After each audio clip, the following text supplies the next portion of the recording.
Hi, welcome to the video. So I just want to talk briefly, and I'm actually going to be referring to a different channel on this topic, on the topic of Adamic death, Adam, due to the fall of Adam. And basically, if you go to Genesis 2:17, 16 and 17, Genesis chapter 2, verses 16 and 17. Jehovah God commanded the man, Adam, saying, of every tree of the garden you may freely eat, but of the tree of the knowledge of good and evil you shall not eat of it, for in the day that you eat thereof you shall surely die. So here's a time indicator, all right? In the day that you eat of it, you shall surely die, all right?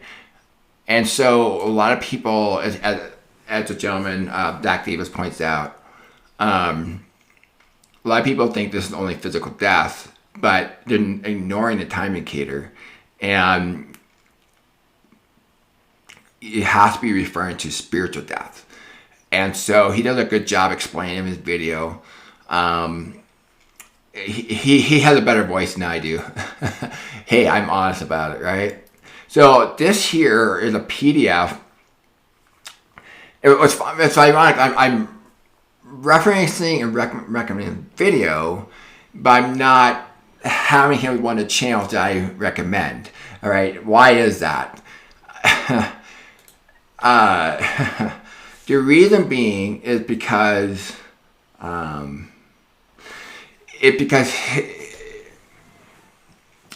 his 70 weeks starts 36 years after mine, and we did not agree on a timeline on when the 70 weeks starts.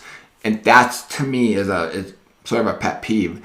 But I'm glad that he at least recognized there's no gap. He at least not one of those, I'm just going to insert a gap in the middle of the 70th week and split it and then shift the second half over here. He at least doesn't do that, all right? But he starts the 70 weeks at a completely different time than I do.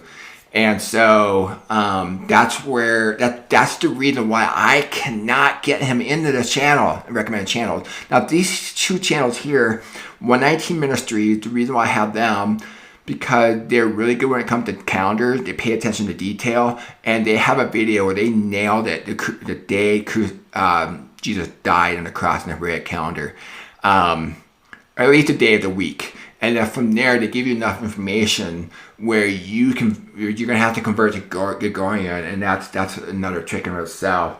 But I struck gold that day when I came across on their videos, so that's why I have them in there. However, I have to warn you that eschatology is way off, okay? But they nailed it with that one video. Now, why would I have this in here but not Zach's when I agree 99% of Zach said, but he's off in the... it has to do with timeline, all right? My channel, I'm very particular about being accurate timeline.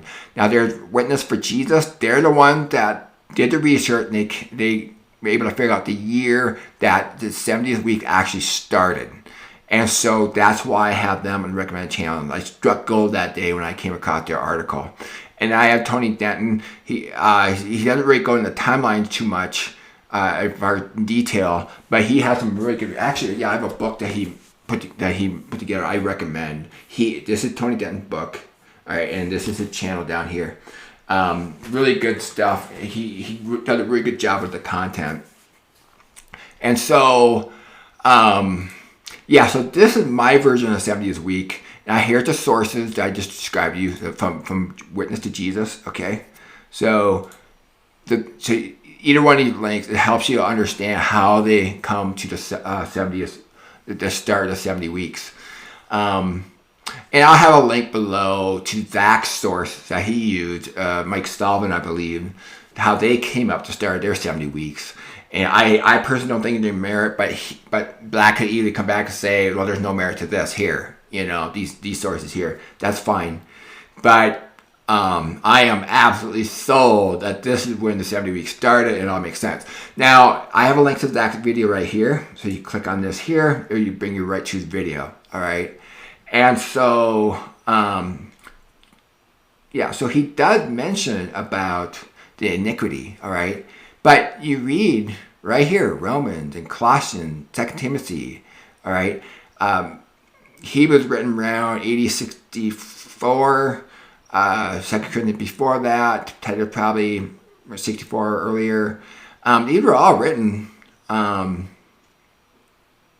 Actually, that doesn't help much, because Zach believes that the last week was from 80-63 to 80-70, I guess. So, but the point being, actually, if you read these, okay, these are proof texts of the reconciliation of iniquity.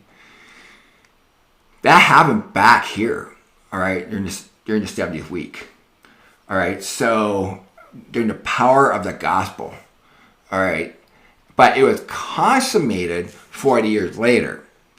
So that's the difference between me and Zach. He looked at the 70th week as the consummation of the house of Israel, where my position is no, the 70th week ended here, back here, 80-26 to 80-33. You add the 40 years to that framework. You add 40 years to 80-26 and 40 years to 80-33, you get 66 to 80-73, 80-66, 80-73. That was the consummation of the 70 weeks, but the 70th week ended back here, but results in the consummation later on. All right, that's the difference between me and Zach. And when you read Daniel 9:24, Daniel 9:25, Daniel 9:26, and 27, it's talking about the results of the 70th week as well as some things that happen inside of it. So Daniel 9:26 is a 40-year time span. Daniel 9:27 is like getting a helicopter and zooming out a little bit. You're adding another 3.5 years on both sides. You're going from 80-26 to 80-73 for a total of 47 years. So that's driving up 47 years, okay?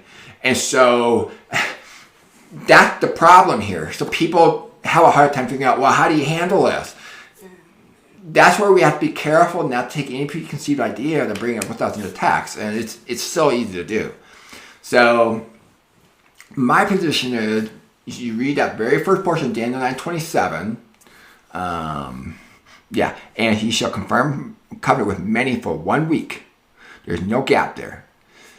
That 1 week is where he confirmed the covenant, how so, or made firm, depending on what translation you're using. How so? The people had to enter into the covenant in order to make that covenant firm. If nobody entered into the covenant, then it just withers away. That's how it is made firm or confirmed. And so I went to the Jews first. Makes sense, because they knew the Old Testament. They were looking forward to Christ. The Gentiles were just kind of had no idea what's going on. And so that's what it made it firm. With Zach's position, where he has moved it over 36 years, from 80-63 to 80-70, the problem is nobody entered into a covenant during that period. So his version of the 70th week, nobody entered in. Okay? So if you read it carefully, confirm a covenant many for 1 week, this entails people entering into that covenant during that 1 week. And this is not, and it's an everlasting covenant. This is not to say people can't enter it afterwards. Of course it can. And we're still experiencing the effects and results of the 70th week even today amongst us Gentiles, bringing in everlasting righteousness. All right. So that's the difference between me and Zach, and that's why I just can't add him into the channel. But I'm going to keep recommending his video because he does an awesome job. So this here, again, is the consummation 80-70. 80-66, 80-73, and I'm going to back up a little bit. So this, my version, 70 weeks results in all of this, but not one single second of the 70th week occurred here. It resulted in all this. Go back one here. This is the period comes up. This is the period during the book of Acts. Paul going to Gentiles. These are the results of that 70th week that had already occurred at this point. Let's go back to the actual 70th week itself, which is 80-26 to 80-33.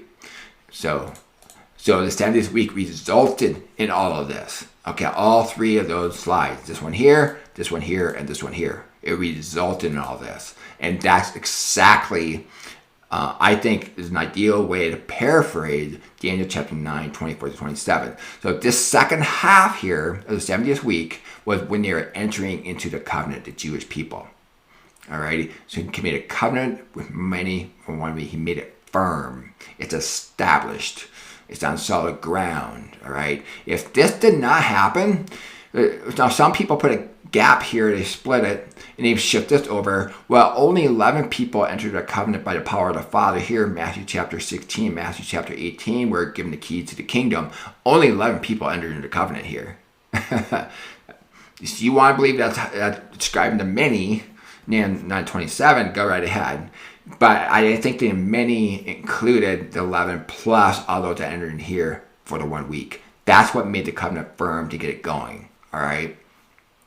So note there's no gap, and again, I encourage you to click on here, read these sources, and I'm going to have the source that I believe Zach Davis is using by Mike Sullivan, where they determine how they think the 70 weeks started, and I encourage you to compare and come to your own conclusion. All right, which source had more merit. And that's not to say that Mike Sullivan's material, he has some good material in there, but I think when it comes to the parts where we talk about the beginning of the 70th week, I'm like, I can't agree to any of this, So he wrote that in 2015. This was written in 2020, all right? February 2020, and if you just highlight this, add it to your clipboard, and paste it, it will bring you to the actual YouTube of this link. Alrighty. So anyway, going back to what we were talking about, he does an excellent job, and I can't say anything better. So in a way, he's kind of my voice, because we see I like 99% of the stuff. It's just that one issue that I brought up. I just can't agree with that. But he is an excellent source. That's why I'm going to recommend video by video on him. Matter of fact, you watch all my videos. I have recommended, of all the video channels out there, I have recommended his the most. So anyway, I encourage you to go through the videos yourself, use your own discernment. But I just can't agree. Yeah, that's me right there. I just can't agree with his position on where the 70 weeks started. And that's okay. We can all agree to disagree. And when you find somebody you agree with, like so many things, you guarantee you're going to find somebody you disagree with. And that's what we disagree with. So, the beginning of where the 70 weeks started. So, anyway, so I encourage you to watch that video, and it's really good. And again, like I pointed out, there's a time indicator, and that's where we have to be careful not to overlook. And to my understanding, there's basically two different groups. There's those who recognize that there was a death that occurred in that day, and those who don't. And those who recognize there was a death that occurred in that day, it was a spiritual death. And that's the position that I hold to. And I hope you do too. There's more benefits to it, I think. All right, well, anyway, thank you very much, and you have an awesome day.